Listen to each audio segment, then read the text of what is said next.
you, Mr. Toastmaster. Fellow Toastmasters and non-existent guests.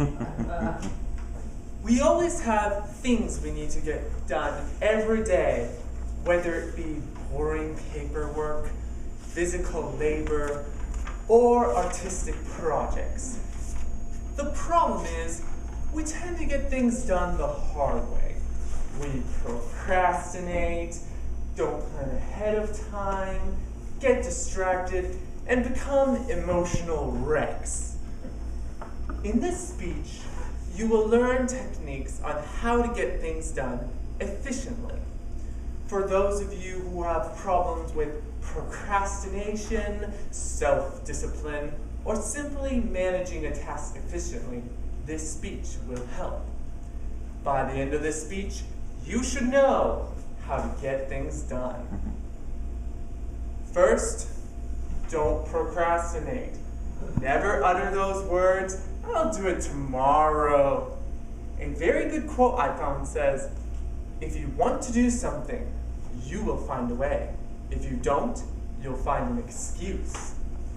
The three main steps to not procrastinating are: plan ahead of time, eliminate distractions, and eliminate stress.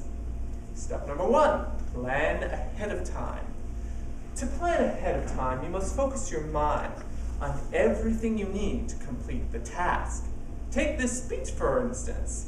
When planning it, I made a list of everything I needed to cover in chronological order. First, I wrote the speech's title, Getting Things Done.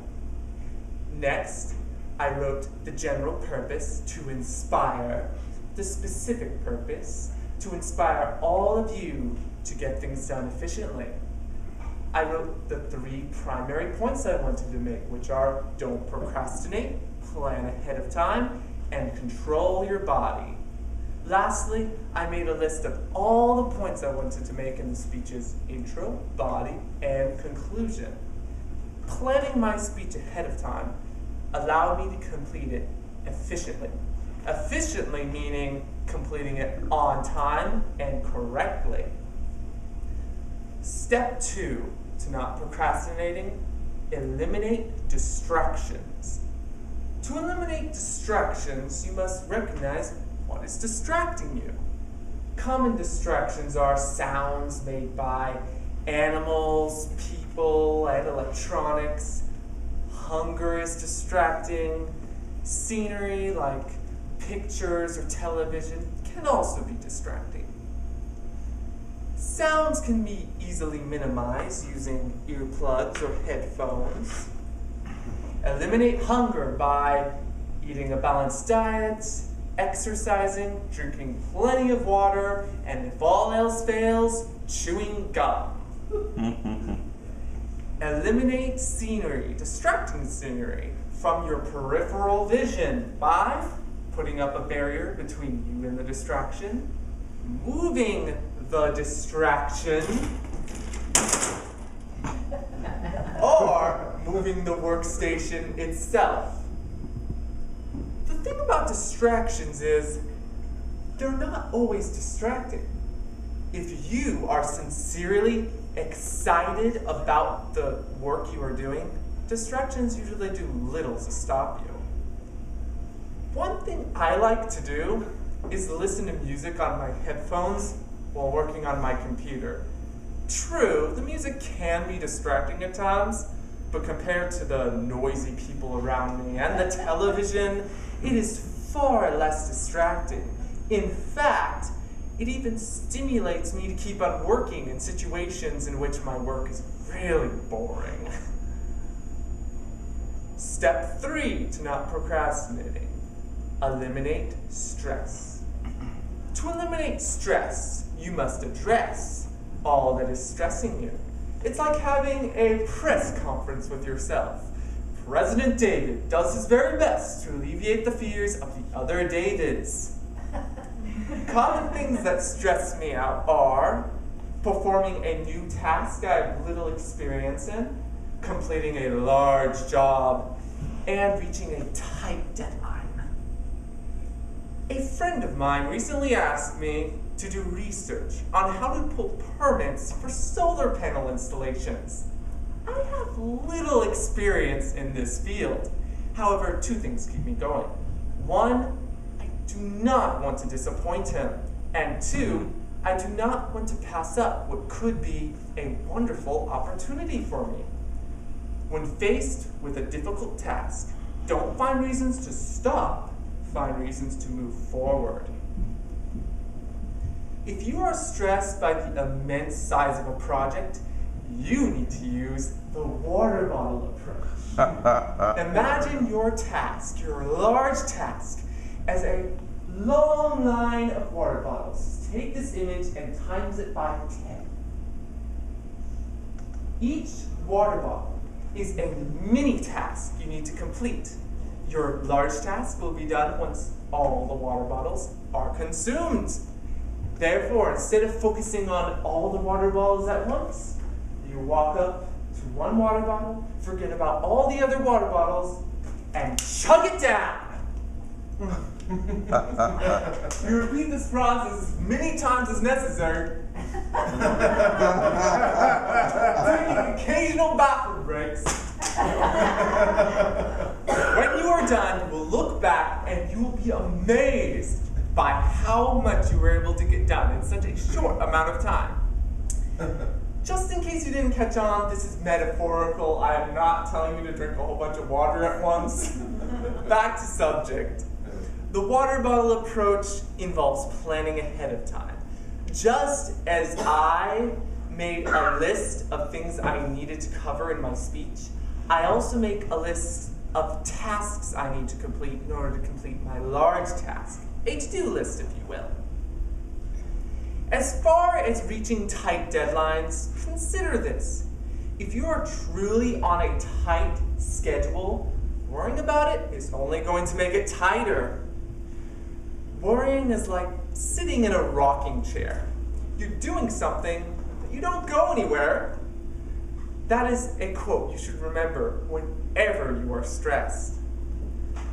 If you are to truly stop procrastinating, you must ask yourself questions. Questions lead to critical thinking and to self-reflectance. Questions like, am I planning ahead of time? If so, are my plans detailed or vague? Am I getting distracted? What's distracting me? Am I getting stressed? What's stressing me out? Do I even want to do this work? How will completing my work get me closer to my larger goals? Asking questions like this will shed some light on your procrastination. At times, our bodies don't have the same plans we do.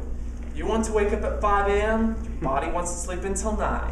Do you want to eat a balanced diet? Your body wants donuts. And you really want to complete every task on your to-do list, but your body would prefer to skip a few. Controlling one's body is arguably the hardest of all tasks to accomplish. Perhaps it is only possible through the grace of God. Either way, here is a tip that will help you. The human body constantly goes through cycles of repetition, just as the seasons come and go. In order to control your body, you must constantly remind it of the bigger picture. For example, just as I am about to go to sleep, I ask myself, what am I going to do when I wake up? Well, I will get up, jog around the block, eat breakfast, study mathematics and French, and spend the rest of the day programming my application. I tell myself this several times as I drift to sleep. However, it's much more than just chanting your objectives to yourself. You must believe what you are saying, and you must have motivation. Also, this technique usually doesn't work very well if you try to add a bunch of new tasks at once. You need to take baby steps. For example, let's say you want to train yourself to wake up at 5 a.m. and jog around the block every morning. You start out by walking around the block every day at any time of day. When you are comfortable with that, you set your alarm and you start walking around the block at 5 a.m. Next, you add a 3-minute jog to your walk. You slowly increment the amount of time you jog compared to the amount of time you walk. And before you know it, you'll be able to get up and jog around the block every morning. In summary, procrastination is caused by bad planning, lack of motivation, stress, and distractions. In order to control your body, you must train it up to behave the way you wish and constantly remind it of your expectations.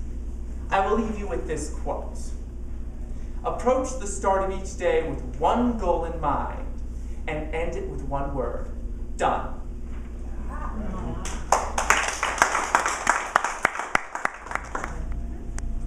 Good morning, Toastmasters, and especially David. I was distressed to hear that you're leaving us. I'm going to miss you, just to let you know. Getting things done, and I think you did an outstanding job of explaining how that was this morning. I have to be fast because I have a lot of things I want to share with you. You've had some great usage. For example, I thought welcoming non-existent guests, very creative. Emotional wreck. You painted some beautiful pictures. You'll find an excuse or you'll find a way. And I thought, interesting play on words. Eliminate distractions, good examples. Food, hunger, sounds. Sometimes we don't always think of these as distractions, and I think you really gave us something to think about. Critical thinking, great use. Eliminate stress, and we all want to do that. It's part of life, it's part of what keeps us going, but we do want to keep it down. Strong voice, nice pace, good voice inflection. I didn't hear any fillers. Either I'm falling down on the job or you've done an outstanding job. Your whole idea here was to motivate the audience and get them to take action, and I think you did that this morning. I thought, for example, cycles of repetition. Again, we get involved in this and we do things over and over and over again. Your ending is just get it done. And I thought this is extremely creative. You had a good, strong opening. You told us in the beginning what you were going to tell us. You outlined your procedures. Then you told us, and then you concluded with what you were going to tell us. And I think that you did an outstanding job. Good use of body language. I loved your examples of the bottles here because it paints a really wonderful visual. And I think this is one of those speeches that you did an outstanding job. I would say I would look forward to the next one. Even if you can't be in a Toastmaster club in our club, we'd love to see you stay in Toastmasters and join a club that'll facilitate your work time that you can be, because you are a wonderful asset and you've done great things since you've been here. Mr. Chief.